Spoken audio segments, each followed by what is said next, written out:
Dans cette vidéo, on va voir ensemble 21 signes que tu es INFJ. Donc, il y a quelques mois, je t'avais fait un audio sur ce sujet. Je te partageais justement 10 signes que tu étais un INFJ. C'est une de mes vidéos audio qui fonctionne le mieux sur ma chaîne. Donc là, je me suis dit, je vais en refaire une où je te parle en face à face. Donc voilà, sûrement que tu as déjà passé le test MBTI, que tu sais déjà que tu es INFJ, peut-être que tu veux juste valider, voir si c'est vraiment ça ou pas.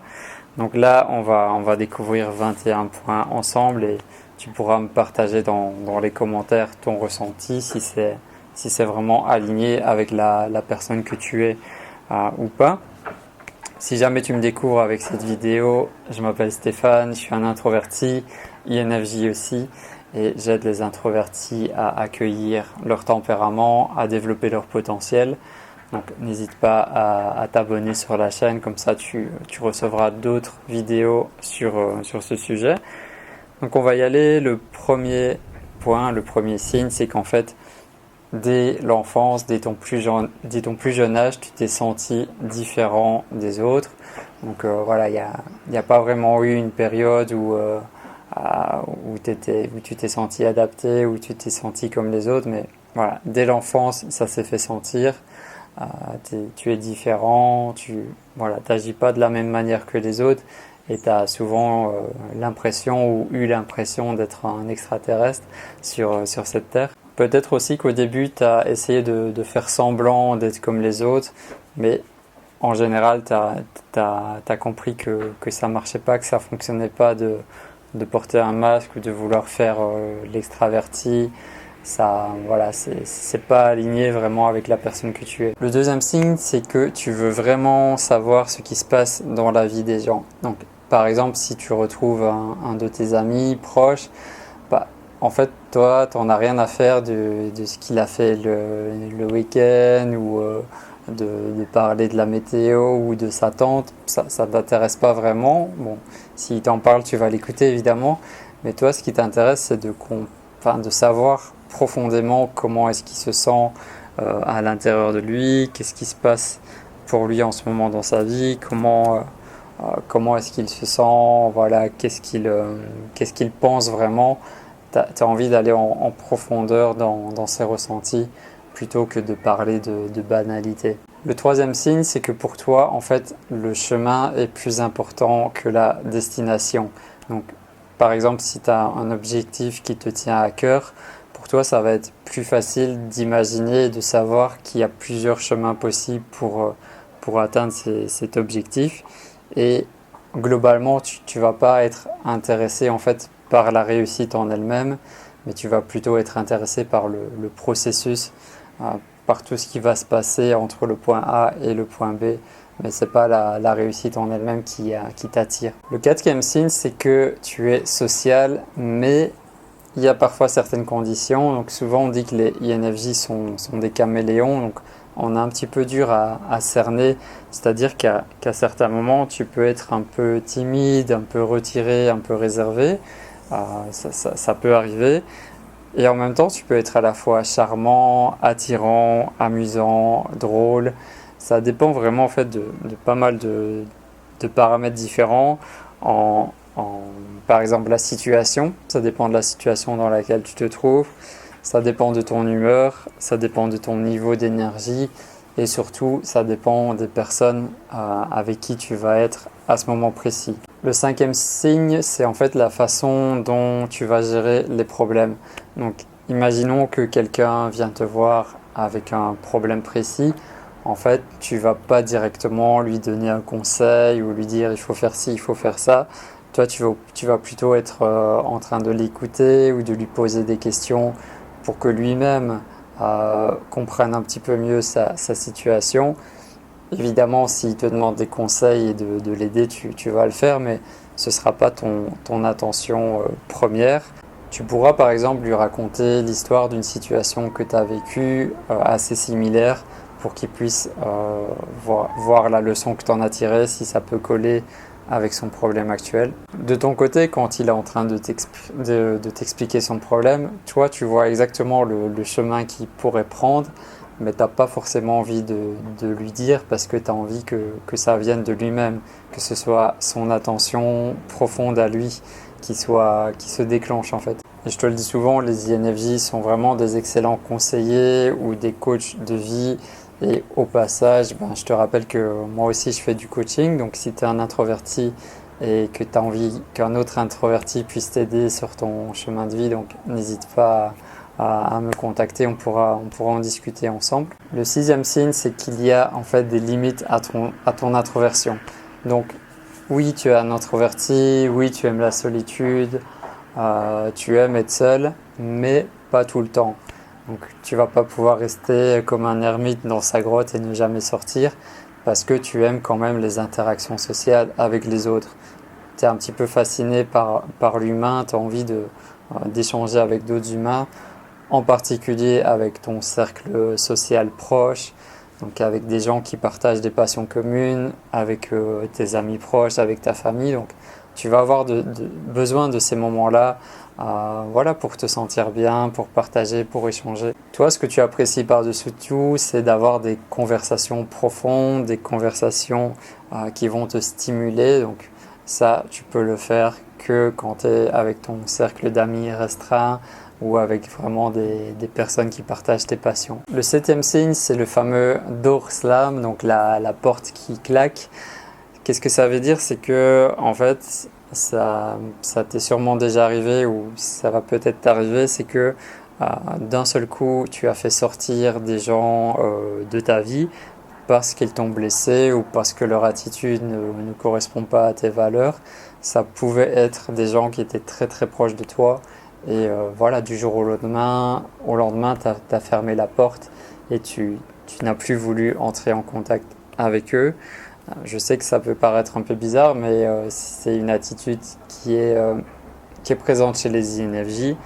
C'est une réaction pour te protéger. Tu fais ça pour te protéger parce que tu es une personne très très sensible intérieurement et tu es sensible aussi aux paroles et aux actions des autres. Et voilà, parfois, il faut faire un peu de ménage et il faut stopper certaines relations. Le huitième signe, c'est que parfois tu pourrais avoir tendance à t'oublier au profit des autres. Donc, tu essayes tellement de rendre les autres heureux que tu vas t'oublier.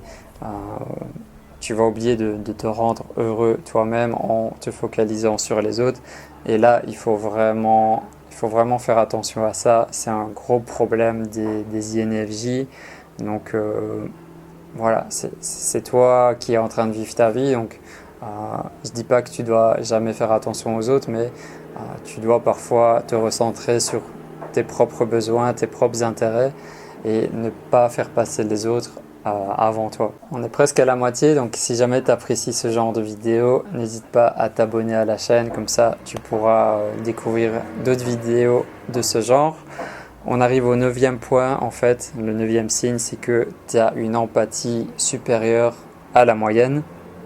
Ça veut dire quoi? Ça veut dire que tu as souvent l'impression de voir précisément ce que ressent l'autre personne et tu crois savoir aussi ce dont il a besoin, ce qui pourrait lui faire du bien.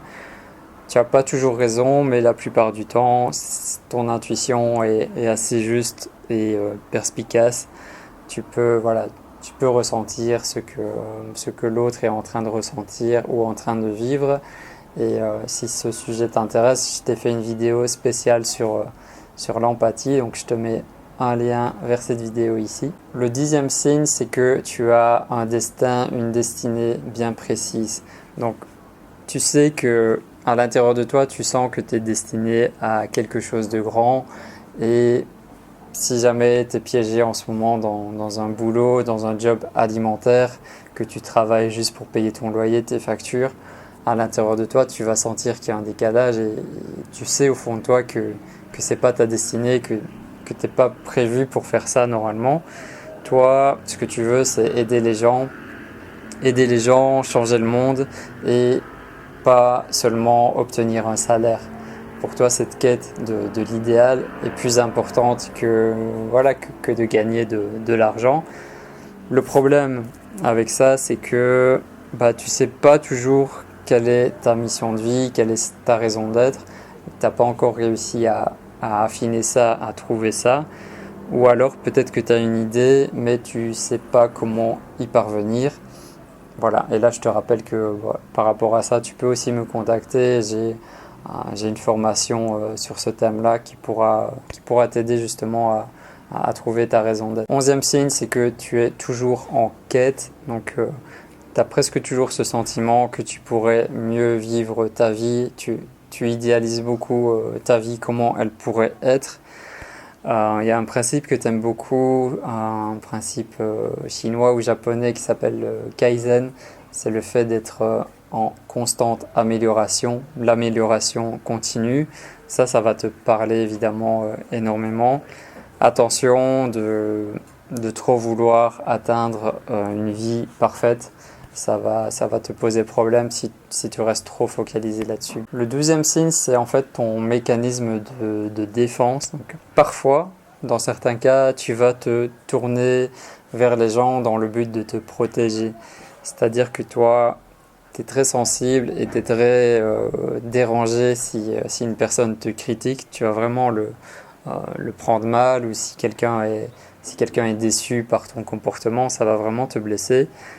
Et toi, tu penses qu'ils ne vont pas pouvoir te critiquer si tu arrives à les rendre heureux, si tu arrives à les rendre bien en restant avec eux. Donc là aussi, il faut faire un petit peu attention. 13e signe, c'est que tu sens les choses. C'est un peu ton 6e sens. Donc, quand tu arrives dans une pièce, dans un endroit nouveau, tu peux ressentir assez facilement l'ambiance qu'il y a dans cette pièce. Et tu peux aussi absorber les émotions des gens autour de toi. C'est un peu le principe de l'empathie qu'on a vu juste avant. 14e signe, tu vas privilégier la qualité à la quantité. Donc, tu vas être beaucoup plus attiré en fait par les choses, par les objets de haute qualité. Tu vas apprécier de manger de la nourriture de qualité, des choses bio par exemple. Au niveau des vêtements, c'est pareil. Tu vas préférer acheter par exemple une chemise qui coûte un peu plus cher mais qui est d'une certaine qualité, plutôt que d'acheter 10 chemises de basse qualité. Pour toi, tu vas vraiment privilégier la chemise de haute qualité, même si tu n'en as qu'une ou deux, sera plus important pour toi. Tu vas pas forcément admettre ou apprécier le dire, mais l'apparence des choses est quand même assez importante pour toi. Et c'est paradoxal parce qu'en même temps, tu es un petit peu minimaliste dans l'âme. Comme je te disais, tu vas vraiment privilégier d'avoir moins, mais en meilleure qualité. 15e signe, c'est par rapport à tes sentiments secrets. Donc, en tant qu'INFJ, tu vas avoir difficile de dévoiler tes émotions, de dévoiler ce que tu ressens.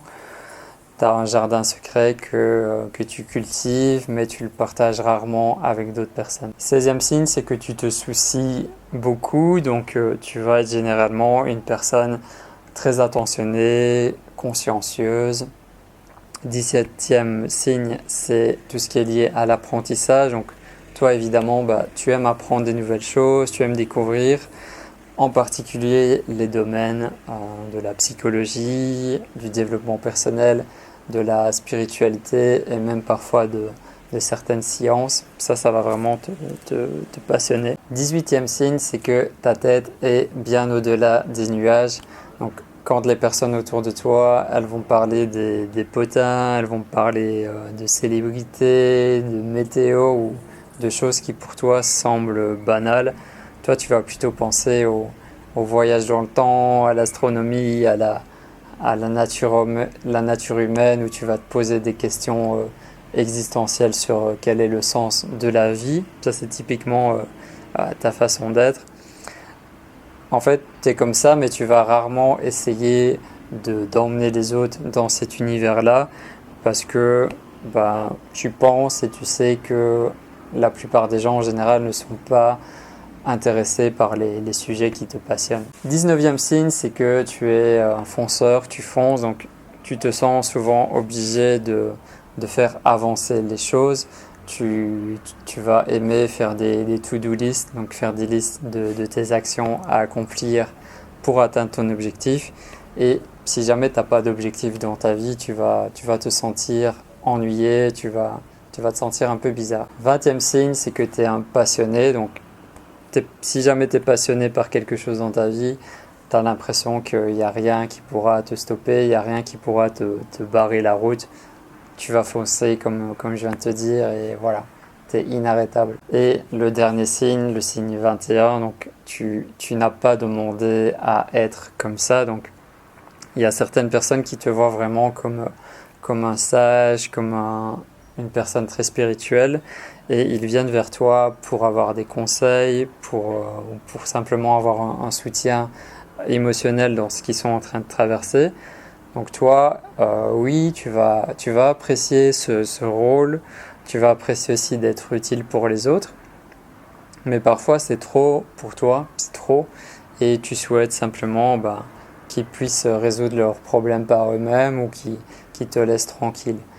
Donc c'était un peu ça les 21 signes que je voulais partager avec toi. Dis-moi dans les commentaires si ça résonne avec ton tempérament INFJ ou pas du tout. Je suis curieux d'en savoir un peu plus sur comment tu le vis et s'il y a certains points auxquels tu as envie de partager davantage, n'hésite pas. Je te mets un lien vers une playlist où il y a d'autres vidéos sur le thème INFJ, donc regarde si tu as envie d'en découvrir davantage. Et tu peux aussi rejoindre la tribu des introvertis rayonnants. On a un groupe privé, il y a des formations aussi gratuites que tu vas pouvoir suivre. Tout ça, c'est dans la description. À très bientôt.